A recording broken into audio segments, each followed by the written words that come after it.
Have you ever been listening to a song and it just hits you right in the feels? Today, we're going to pull back the curtain on why that happens. We're cracking the secret code that's hidden inside your favorite songs.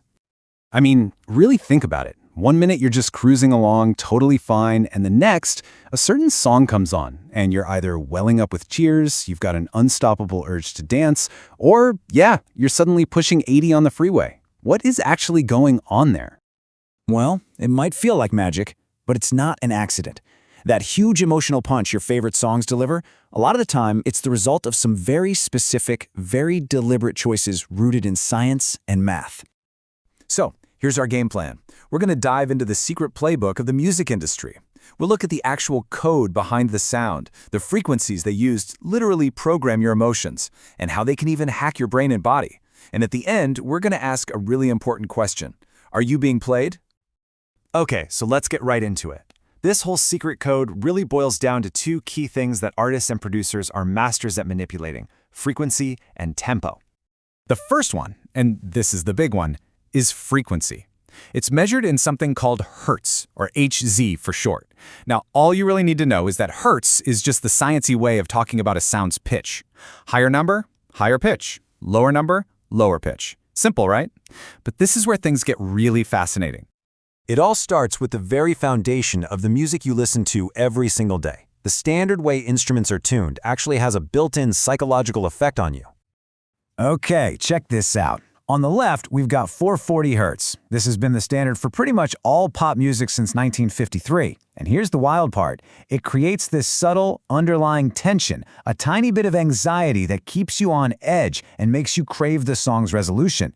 But then you look at the right, 432 Hz. This is what you'll find in older records, think Pink Floyd or Led Zeppelin. It's a calmer, more natural sound. It's a huge reason why those old vinyls just feel different. But we're going way deeper than just standard tuning. Artists are intentionally using specific frequencies like a painter uses colors to trigger very, very precise emotional reactions inside of you. Let's look at the heavy hitters. First up, we've got one of the most powerful tools in the entire emotional playbook, 528 Hz. They literally call this the love frequency. It's famous for making people feel intense connection, love, and yeah, for making you cry almost instantly. You know that overwhelming feeling you get from John Lennon's Imagine, or the way Adele's Someone Like You can just gut you? That's 528 Hz doing its job. And get this, it's said that The Weeknd layers his frequency under almost all of his tracks. It's his secret weapon for that signature emotional punch. All right, enough with the tears. Let's talk about what makes you feel amazing. Let's talk about 40 Hz. This one is all about reward. The 40 Hz frequency has been shown to light up your brain's reward system, triggering a release of dopamine, the feel-good chemical. It's what makes a song feel so satisfying, almost addictive. You hear it in those massive chorus drops in dance music like from Swedish House Mafia, and it's all over Travis Scott's music. In fact, his engineer straight up admitted to using 40 Hz loops to get that effect. So that rush you feel, it's not just in your head, it's a chemical reaction.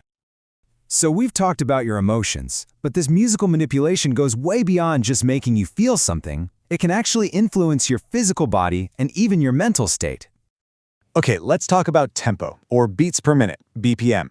This is where music syncs up with your biology. Songs in that 60 to 80 BPM range, like Ed Sheeran's Perfect, literally match your resting heart rate, which physically calms you down. But then you crank it up to 120, 140 BPM, which is right around your heart rate during a workout, and you get an instant energy boost. Think about Dua Lipa's Levitating. That urge to move isn't just a feeling, the music is literally pacing your body.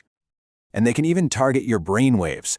Super low frequencies between 8 and 10 Hz can guide your brain into an alpha wave state. That's that trance-like focus you get when you're on a long drive with the perfect soundtrack. Go even lower, down to 4 to 7 Hz with things like binaural beats, and you enter a theta state, the brainwave state of deep meditation. This is the exact science that powers apps like Headspace. They're using sound to change your consciousness. So music can make you feel things, make you move, even make you meditate. But how does it grab your attention in the first place? You guessed it, there are frequencies for that too. Sounds our brains are biologically wired not to ignore. So check this out. Our brains are hardwired for survival. And what's the one sound we are absolutely programmed to pay attention to? A baby crying. Well, that sound just happens to live in the 2,500 to 3,000 Hz range. So what do pop producers do? They put the singer's vocals right in that frequency range, making them impossible to ignore. Think about how Ariana Grande's voice just cuts through everything. Then on the low end, you have sub-bass, which you feel in your chest. It creates a physical presence that your body can't help but notice. And here's a totally wild fact for you. Some frequencies are intentionally used to filter the audience. In a lot of hyperpop, they use these incredibly high-pitched sounds, way up in the 16,000 to 20,000 hertz range. It's basically a teen repellent, because most adults have lost the ability to even hear those frequencies. It creates a sound that is uniquely designed for a younger audience.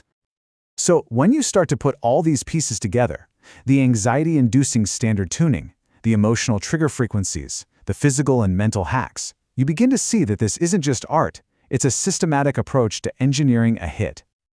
Let's just look at this summary for a second. This is the toolkit. From the standard tuning that keeps you hooked, to the frequencies that make you cry, feel amazing, or chill out, to the one that grabs your attention, it's a code. A code used to build a predictable and incredibly powerful experience. And this goes way beyond just single songs. I mean, think about this quote. Every Spotify playlist is frequency optimized for behavior. Your workout playlist isn't just a random collection of fast songs, it's scientifically designed with high BPMs and 40 Hz drops to energize you. Your chill playlist is engineered with calming frequencies and slow tempos to relax you. It is completely 100% intentional. Which brings us to the final question. Now that you know the code exists, it makes you wonder, doesn't it? The next time you press play, are you really the one choosing the songs, or are the songs choosing how you're about to feel? Something to think about.